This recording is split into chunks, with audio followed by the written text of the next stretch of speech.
Hello everyone, আমি প্রিয়া। আগের দিন যে মিউজিক্যাল পিলোর কথা বলেছিলাম, আজকের তারই ডিটেলস বলবো। যার কাছে পিলোটা থাকছিল তাকে যা করতে বলা হচ্ছিল তাই করছিল। এই দেখুন আমাদের আন্টিও কি সুন্দর নাচ করেছিল, সেখানে খুব মজা হচ্ছিল।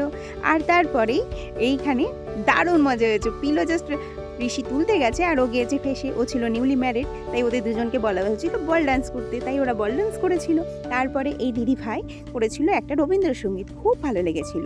আর আমাদের পম্পিদি লাস্টে পম্পিদির কাছে গিয়েছিল। পম্পিদি তো নিজে নেচেছে, তার সাথে আমাদের সবাইকে নাচ করিয়েছিল।